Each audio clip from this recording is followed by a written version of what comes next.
안녕하십니까. 명재병원 심장내과 김미현입니다.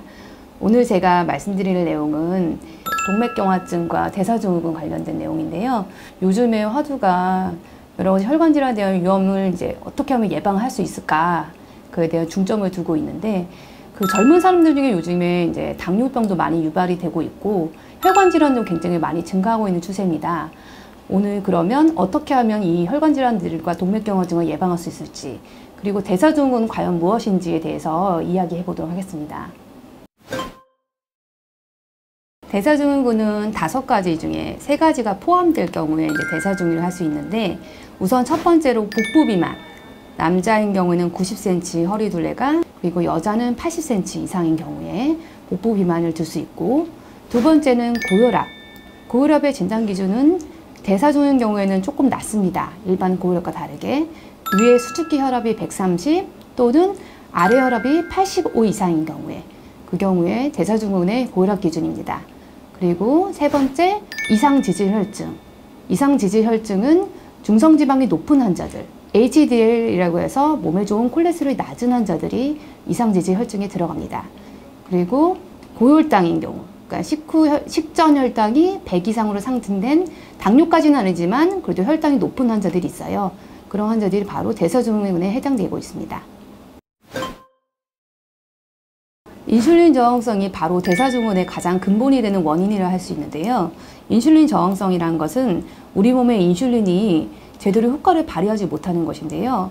평소에 어느 정도 인슐린으로 잘 몸에 있는 세포 속에 혈당을 잘 운반해주는 역할을 하고 있었다가 어떤 내장지방 증가나 또는 여러 가지 고혈당으로 인해서 인슐린의 저항이 증가한 경우, 그러니까 인슐린의 효과가 떨어진다는 것이죠. 그렇게 돼서 제대로 몸속에는 그 세포들의 혈당을 공급하지 못하게 되는 게 바로 인슐린 저항성입니다. 인슐린 저항성이 발생하게 되면 그 혈액속의 당이 굉장히 올라가게 되고, 그로 인해서 각종 그 혈관 질환에, 그리고 염증 반응이 생길 수 있기 때문에 인슐린 저항성은 굉장히 중요합니다. 과다한 혈당이 많이 피 속에 많이 증가하게 되면 결과적으로 그 중성지방이 올라가게 됩니다. 중성지방이 올라가게 되면 결과적으로 고지혈증이나 그런 경동맥, 동맥경화가 올 수 있고요. 인슐린 저항성이 발생하는 원인은 여러 가지가 있을 수 있는데요. 가장 흔한 원인으로는 그 복부의 내장지방 증가. 복부의 내장지방 증가하는 이유는 요즘 젊은 분들에서 식사가 규칙적으로 하지를 못하고, 그리고 수면장애, 그리고 과다한 회식 문화, 그리고 술, 담배 같은 그런 나쁜 생활 습관에 의해서 인슐린 저항성이, 내장지방이 증가해서 그로 인해서 인슐린 저항성이 증가할 수 있습니다. 우선 내장지방을 제거하기 위해서는 결과적으로 중요한 게 식사 관리가 굉장히 중요한데요. 운동도 중요하지만 식이관리가 우선 기본으로 되지 않으면 결과적으로 복부 비만은 해결이 안 됩니다.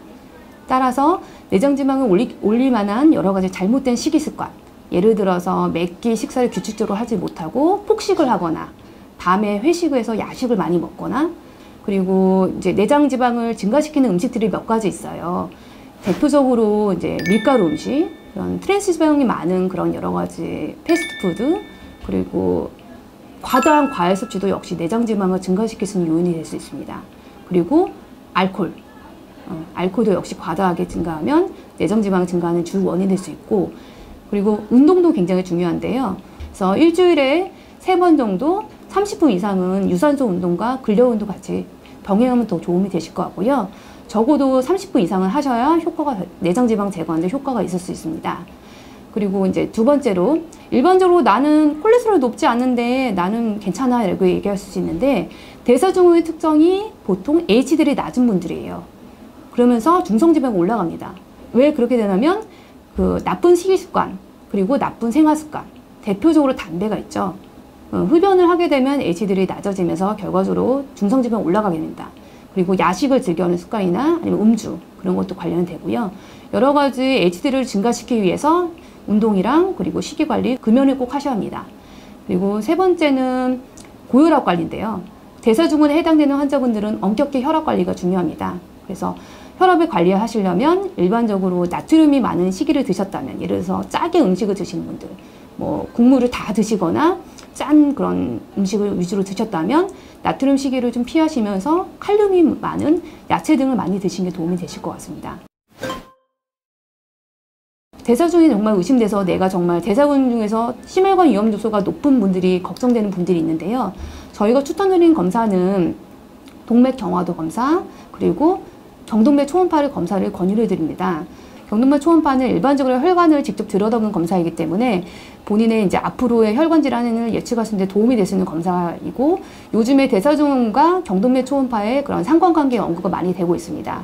그래서 본인의 그 대사증후군 위험수를 보려면 경동맥 초음파를 검사를 권유드리고 있습니다.